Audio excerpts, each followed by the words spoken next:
कंगना रानावत तार पोशाक देखले शयतान लज्जा पाए। फिल्मेर एक आर्टिस्ट कंगना रानावत बोले ये शिक्षा की मंदिर है, यहां पर मुसलमान की औरत कैसे हिजाब पहन के आ सकती है। हे फिल्म में नाचने वाली, कान खुलकर सुन लो, ये हिंदुस्तान तुम्हारा बाप का नहीं है, ये हिंदुस्तान तुम्हारे बाप के बना हुआ नहीं है। अगर इस हिंदुस्तान के जमीन से पूछोगे तो जमीन यही कहेगी कि हिंदुस्तान अगर आजाद हुआ तो उलमाओं का खून से हुआ, मुसलमान के खून से हुआ। अगर इस जमीन से पूछोगे तो इस उलमाओं के गर्दन जाने पर इस हिंदुस्तान को कामयाबी हासिल हुई। बड़ो कष्ट लागे, दुख लागे, আমরা মুসলমান, আমরা আমার আল্লাহকে চিনতে পারিনি। যারা কোরআনকে চিনতে পারোনি, আপনাকে বলে দেই, যারা ইসলামকে চিনতে পারেননি, আমার আল্লাহকে চিনতে পারেননি, যারা কোরআনকে বুঝতে পারেননি, তাদেরকে বলে যাই, আপনি আপনার বাড়ির পাশের অমুসলিম ভাইকে বলবেন, আজকে বড় কষ্ট লাগে, আমাদের দেশ, এই হিন্দুস্তান আমাদের গর্ব, এই দেশে হিন্দু মুসলিম শিখ ইসাই আমরা একসাথে বসবাস করি, কোনো বিভেদ নেই। কিন্তু এই আরএসএস এই দেশের অশান্তির একটা বাতাবরণ তৈরি করেছে। সেই কর্ণাটকের আগুন আজকে বাংলার মাটিতেও পৌঁছে গেল।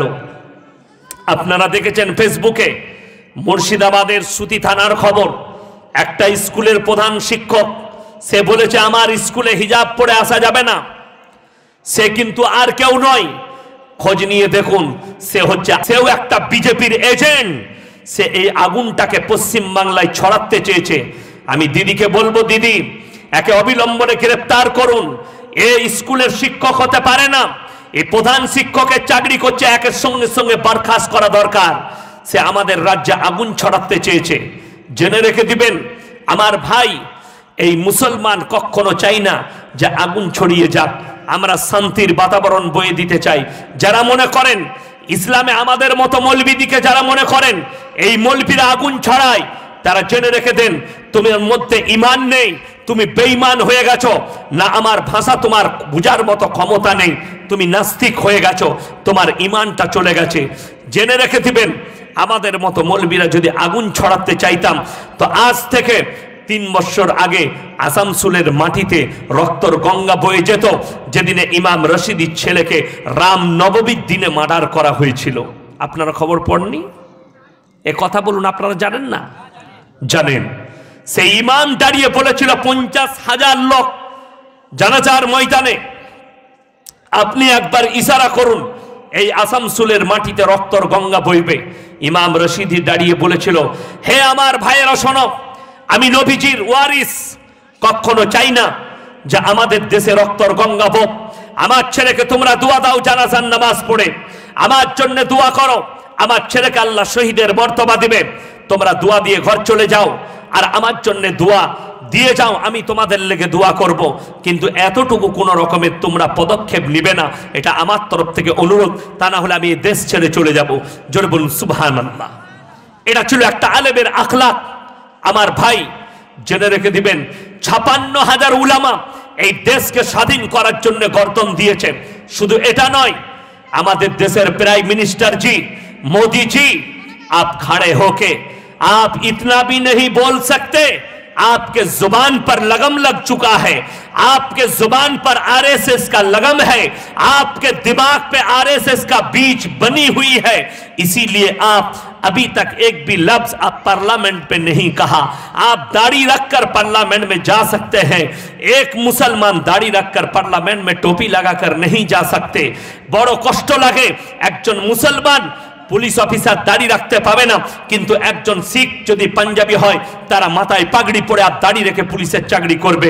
একজন মুসলমান মেয়ে হিজাব পরে যেতে পাবে না, কিন্তু একটা হিন্দুদের মাস্টার সে গেরুয়া বস্ত্র লাগিয়ে আমাদের দেশের মুখ্যমন্ত্রী হতে পারে যোগী আদিত্যনাথ, সে কি করে নিজের বস্ত্র পরতে পারে? তার ধর্মের সিম্বল। আমার ভাইয়েরা, ইসলামের সিম্বল হচ্ছে মায়েদের মাথা ঢাকা। আমার আল্লাহ কোরআনে বলেছেন ওয়াজরিব খুমুরিহিন্না আলা জুনুবিহিন, হে নারীরা পর্দা নির্ধারিত করো, তোমরা কোনোদিন ধর্ষিতা হবে না। আমার নবী বিশ্ব নবীর আখলাক এবং চরিত্র, নবীজি নিজের মাথার পাগড়িটা হাতেম তায়ের বিটির মাথায় চাপিয়েছেন। আল্লাহর নবী সাহাবীরা বলেছেন ইয়া রাসূলুল্লাহ, এটা মুশরিকের বিটি। আমার নবীজি দুঃখের সঙ্গে বলেছে শোনো, আমি মেয়েদের মাথা ঢাকতে এসেছি, খুলতে আসিনি। জোরে বলুন সুবহানাল্লাহ। আমার নবীজি মেয়েদের মাথা ঢাকতে এসেছেন, খুলতে আসেননি। বড় কষ্ট লাগে। এই দেশের কিছু রিপোর্টার আছে, কিছু অ্যাঙ্কার আছে, টিভি চ্যানেলওয়ালারা, এরা বহুত বড় আগুন ফেলানোর কাজ করছে। এদিকে ব্যান্ড করা দরকার। এই ভারতবর্ষে একটা হিংসা বিদ্বেষের যে বাতাবরণ তৈরি করেছে, এর জন্য 80% দায়ী হচ্ছে এরা। সব থেকে বড় কাজ করেছে ভারতে বিষ তৈরি করার যে বাতাবরণটা তৈরি করেছে, যে মানুষের মধ্যে ডিবেটটা তৈরি করেছে, এরা তৈরি করেছে। ওই ডিবেট থেকেই ছড়িয়ে পড়ছে আগুনটা। আমি অনুরোধ করব এই সমস্ত চ্যালেঞ্জগুলোকে বন্ধ করুন, যাতে ভারতবর্ষে শান্তি বজায় থাকে। আমরা ভারতবর্ষের মানুষ, আমরা পড়েছি আমাদের ছড়াই। বন্দে আলিমিয়া লিখেছে আমাদের ছোট গায়ে ছোট ছোট ঘর থাকি, সে তো সবে মেলে নাহি কেউ পর, পাড়ার সকল ছেলে মোরা ভাই ভাই, একসাথে খেলি আর পাঠশালায় যাই। আমাদের মধ্যে কোনো বিবাদ নেই। আমার বন্ধু সুনীল দাস, আমার বন্ধু গঙ্গা রুই দাস, আমার বন্ধু নরেন, আমার বন্ধু ঘগেন, আমরা একসাথে স্কুলে গেছি। কিন্তু আজকে বড় কষ্ট লাগে, এদের মধ্যে ডিবেট তৈরি করে দিচ্ছে। আজকে বড় কষ্ট লাগে। আমাদের দেশের আর একটা বৈজ্ঞানিক আজকে কথা বলতে শুরু করেছে। বৈজ্ঞানিক চিনেন না আপনারা? বৈজ্ঞানিককে চিনেন না? কে? দিলীপ ঘোষ। কি বুঝলেন? বড় কষ্ট লাগে। আমার একটা জলসায় আছে, আমি বলেছিলাম যে দিলীপ ঘোষ যখন বলেছিল এই সমস্ত মুসলমানগুলোকে বেরিয়ে আমি বাংলাদেশ পাঠাবো, তখন আমি বলেছিলাম ভরতপুরের মাটিতে যদি মানুষ খাওয়া জায়েজ হতো তো আমি ওকে চিবিয়ে খেতাম রান্না করে। বড় কষ্ট লাগে। আজকে হিজাব নিয়ে কথা বলেছে, বড় দুঃখের কথা বলেছে, নোংরা কমেন্ট করেছে আমার মা বোনেদের জন্যে। কঙ্কনা রানাওয়াত, তার পোশাক দেখলে শয়তান লজ্জা পায়। फिल्मेर एक आर्टिस्ट कंगना रनावत बोले ये शिक्षा की मंदिर है, यहाँ पर मुसलमान की औरत कैसे हिजाब पहन के आ सकती है। हे फिल्म में नाचने वाली, कान खुलकर सुन लो, ये हिंदुस्तान तुम्हारा बाप का नहीं है, ये हिंदुस्तान तुम्हारे बाप के बना हुआ नहीं है।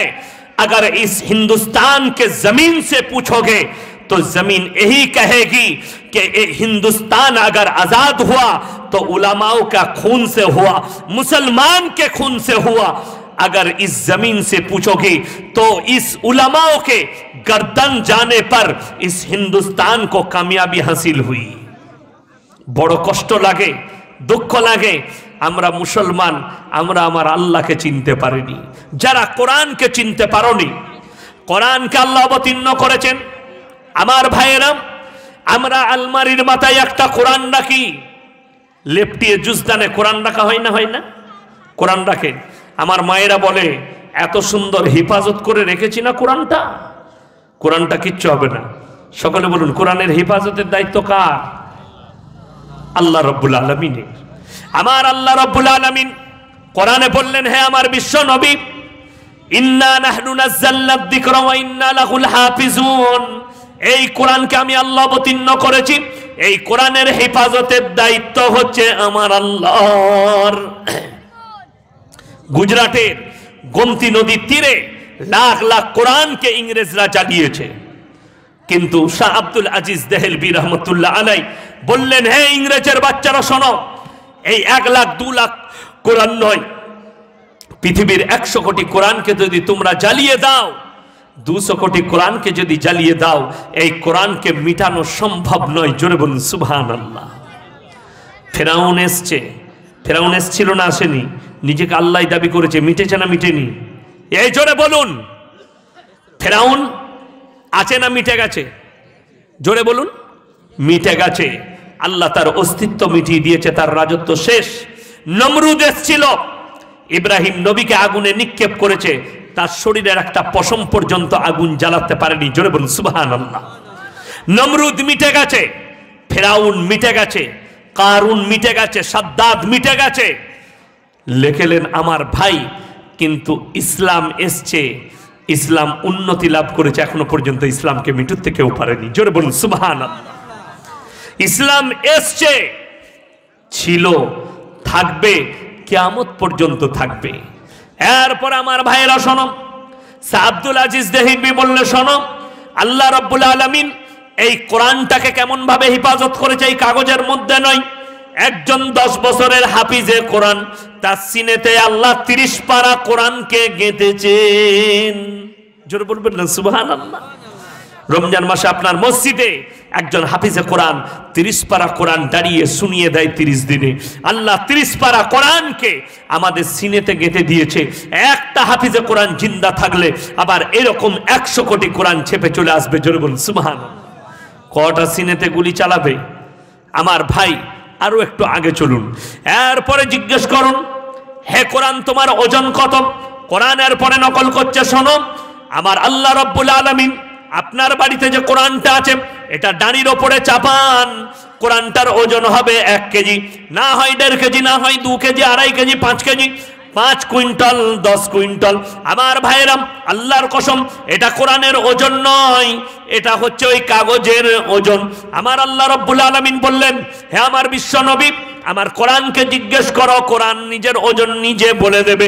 লাউ আনজালনা হাদাল কুরআন আলা জাবালিল লারাইতাহু খাশিয়াম মুতাসাদ্দিয়াম মিন খাশিয়াতিল্লাহ।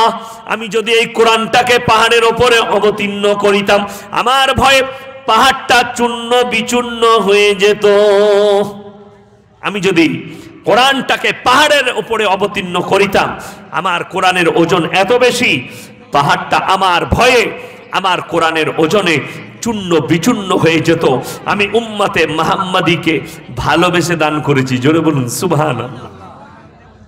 আমার আল্লাহ কোরআনে বললেন, অপর জায়গায় ওয়ালান তাজিদা লিসুন্নাতিল্লাহি তাবদীলা। কিয়ামত পর্যন্ত আমার বিধানের গোটা পৃথিবীর ডাক্তার, মাস্টার, উকিল, ম্যাজিস্ট্রেট যতগুলো শক্তি আছে সব এক কাছে করুন। আল্লাহর কসম করে বলছি, আমার আল্লাহ ওয়াদা করেছেন, ওয়ালান তাজিদা লিসুন্নাতিল্লাহি তাবদীলা। কোরআন তো দূরের কথা, আমার কোরআনের একটা জের জবরকে পরিবর্তন করার ক্ষমতা নাই। পৃথিবীর কোন শক্তির ক্ষমতা নেই আল্লাহর কোরআনের একটা জের জবরকে পরিবর্তন করতে পারে। আরো একটু আগে চলুন, আপনি বলবেন কোরআন সত্য কিতাব, তার প্রুফ কি? আপনারা অনেক ছড়া পড়েছেন, পড়েছেন না পড়েননি? অনেক গদ্য পড়েছেন, অনেক পদ্য পড়েছেন, অনেক গান শুনেছেন, অনেক কিছু শুনেছেন। আপনারা পৃথিবীর যে কোনো গায়কের, যে কোনো সাহিত্যিক, যে কোনো কবি, যে কোনো লেখক, যে কোনো মোল্লা, মুফতি, মুহাদ্দিস, মুকাররির, মুফাসসির, যার কিতাব আনবেন আনুন, এক জুনারু লেখায় কখনো অলংকার বাজাই রাখতে পারেনি। কোনো ছড়াতে অলংকার নেই। যতগুলো কবি কবিতা লিখেছে তাদের কবিতায় অলংকার বাজাই নেই। গদ্য লিখেছে, অলংকার নেই। আমার ভাই গান লিখেছে, গানের মধ্যে অলংকার বাজাই নেই।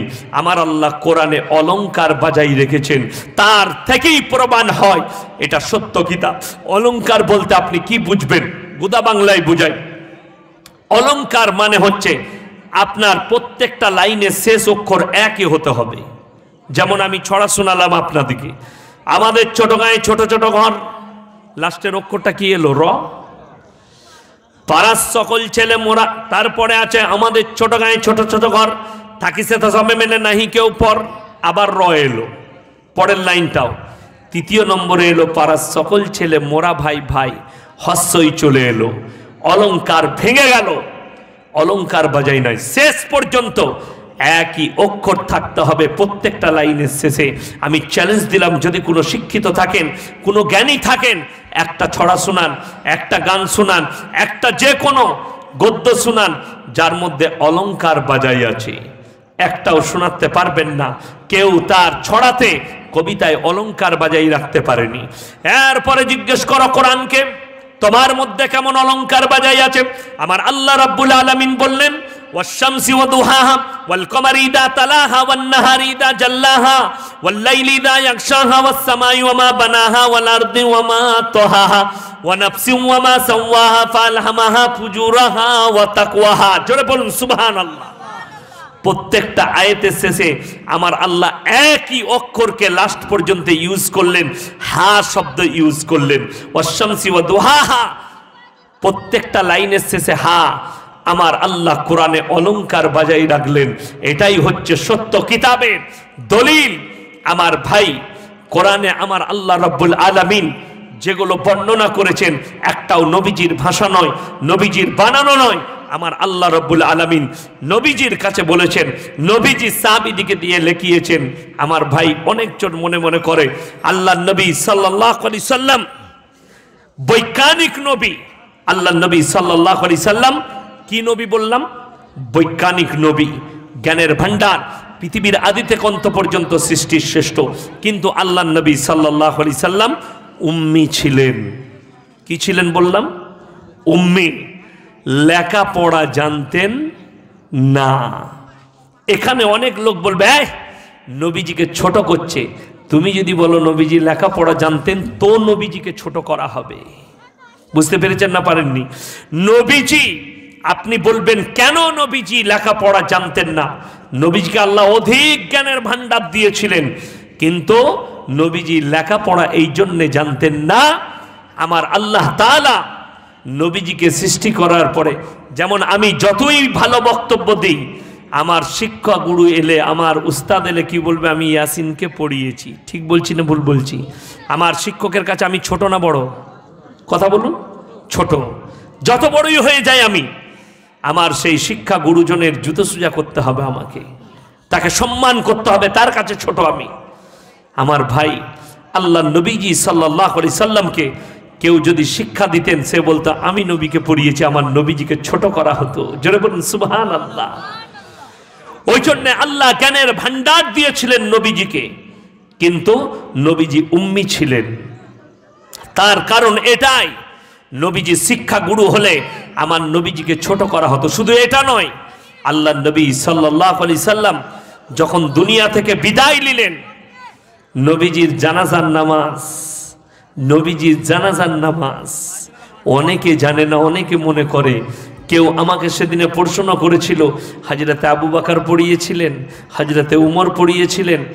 নবীজি সাল্লাল্লাহু আলাইহি সাল্লামের জানাজার নামাজ নবীজি হযরতে আবু বকরকে ডেকে বলেছিলেন, আমি যখন দুনিয়া থেকে বিদায় নেব, আমার জানাজার নামাজের ইমামতি কেউ করবে না, তোমরা সবাই নিজের নিজের নিয়ত করে জানাজার নামাজ পড়ে নিবে। আমার জানাজার নামাজের নিয়ত ইমামতি কেউ করবে না। যদি বলেন কেন, এর মধ্যেও আমার আল্লাহ লজিক রেখেছেন। যদি নবীজির জানাজার নামাজের ইমামতি কেউ করত, সে বুক ফুলিয়ে বলতো আমি নবীজির জানাজা পড়িয়েছি, আমার নবীজিকে ছোট করা হতো। জোরে বলুন সুবহানাল্লাহ। ওই জন্য আমার আল্লাহ নবীজিকে দুনিয়া থেকে আখিরাত পর্যন্ত কোনোদিন ছোট করেননি। আমার ভাই, ওই জন্য নিয়ত করলেন আমরা সবাই নবীজির জীবন আদর্শের উপরে আদর্শবান হব। জোরে বলুন ইনশাআল্লাহ। আমার আল্লাহ রব্বুল আলামিন পৃথিবীতে যতগুলো বেঈমান এসছে সকলকে পারস্ত করেছে, করেছে না করেনি?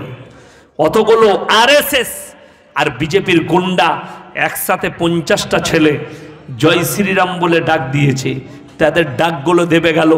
একটা মেয়ে একাই খালি বলেছে আল্লাহু আকবার, গোটা বিশ্বর জমিন কেঁপে গেল। আজকে গোটা মোবাইল খুলবেন, প্রত্যেকটা চ্যাপ্টার খালি তার আল্লাহু আকবারের ধ্বনি। এটাই হচ্ছে দলিল, গোটা পৃথিবীতে আল্লাহু আকবারের ধ্বনি গুঞ্জবে। জোরে বলুন ইনশাআল্লাহ। আমার ভাই, শ্রীরামজি লজ্জা পায় এর মতো ভক্তদিকে দেখে, যারা ইনসুলেট করে, যারা মানুষকে মার্ডার করে শ্রীরামজির নাম নিয়ে। শ্রীরামজি কষ্ট পায়, লজ্জা পায় যে এরা আমার ভক্ত, মানুষ মার্ডার করে আমার নাম নিয়ে, রাজনীতি করে আমার নাম নিয়ে, ধর্ম নিয়ে রাজনীতি করে। কখনো নয়, কখনো করবেন না। আমার ভাই, আমি আপনাদেরকে অনুরোধ করে যাব, আল্লাহ রাব্বুল আলামিনের কোরআনের প্রতি এতটা কনফিডেন্স এবং বিশ্বাস রাখুন। আল্লাহর কসম, যদি আপনি আল্লাহর উপরে বিশ্বাস রাখেন, পৃথিবীর কোনো শক্তি নাই যে এতটুকু ক্ষতি করতে আপনার পারে। জোরে বলুন সুবহানাল্লাহ। কাবা ঘর ভাঙতে এসেছিল, যাকে তাকে নিয়ে লয়, হস্তি বাহিনী নিয়ে। আবরাহা বাদশাহ বললে আমি হাতির বাহিনী নিয়ে গিয়ে কাবা ঘরটাকে গুঁড়িয়ে ছাড়খাড় করে দেব। আমার আল্লাহ নবীজিকে বললেন, হে আমার বিশ্ব নবী শোনো, আলাম তারা কাইফা ফাআলা রাব্বুকা বিআসহাবিল ফিল, আপনি কি দেখেননি হস্তি বাহিনীর সঙ্গে আমি কি আচরণ করেছি? তাইরান আবাবিল, তারা যখন আমার কাবাঘরকে ভাঙার জন্য প্রস্তুত, আমি আল্লাহ রব্বুল আলামিন তাদের ওপরে মিসাইল ফেলিনি, তাদের ওপরে পাথর নিক্ষেপ করিনি। আমি আমার ছোট্ট পাখি আবাবিলকে বলেছি মুখে করে কাঁকড় তুলো, পাথর তুলো, আর তাদের ওপরে আসমান থেকে নিক্ষেপ করো। আমি তার রেঞ্জটা এত বাড়িয়েছি, গুলির মতো কাজ করেছে। সেই হস্তি বাহিনীকে কাবা ঘরে যাওয়ার আগেই আমি জমিনের মধ্যে ধূলিসাৎ করে দিয়েছি। জোরে বলুন সুবহানাল্লাহ। হযরত শোয়েব নবীর কওম, ক্বাল আল মালাউল্লাযীনা ইসতাকবারু মিন কওমিহি লাইন ইত্তাবাতুম শাইবান ইন্নাকুম ইদাল লাখাসিরুন। শোয়েব নবীর কওমের কাফেররা বলল যে আবনা, তুমি যদি আল্লাহর প্রচার করো, তুমি যদি আল্লাহ সম্পর্কে মানুষকে দাওয়াত দাও, তোমাকে মার্ডার করা হবে। কে বলেছিল? হযরতে শোয়েব নবীর কওমের কাফেররা। আমার আল্লাহ বললেন, এত বড় আস্পর্ধা, হে আমার শোয়েব নবী তুমি সরে যাও। শোয়েব নবীকে আমার আল্লাহ সরালেন, আর কি বললে জানেন? ক্বাল আল মালাউল্লাযীনা ইসতাকবারু মিন কওমিহি লাইন ইত্তাবাতুম শাইবান ইন্নাকুম ইদাল লাখাসিরুন। আমি আল্লাহ রাব্বুল আলামিন ওই শোয়েব নবীর কওম দিকে এমন ভাবে ধ্বংস করলাম, সেখানটা দেখে মনে হয়নি এখানে কোনোদিন কোনো বসতি ছিল। খেলার মাঠের মতো করে দিলাম আমি। সেখানটা দেখে মনে হচ্ছিল এটা খেলার মাঠ, এখানে কোনোদিন কোনো বসতি ছিল না। আমি এইভাবে তাদেরকে ধ্বংস করেছি। আমার ভাই, আপনি আরো একটু আগে চলুন। আমরা নিজেদিকে মুসলমান বলি, আজ থেকে নিয়ত করুন 5 ওয়াক্তের নামাজি সবাই হব। জোরে বলুন ইনশাআল্লাহ। 5 ওয়াক্তের নামাজ পড়বো। জোরে বলুন ইনশাআল্লাহ।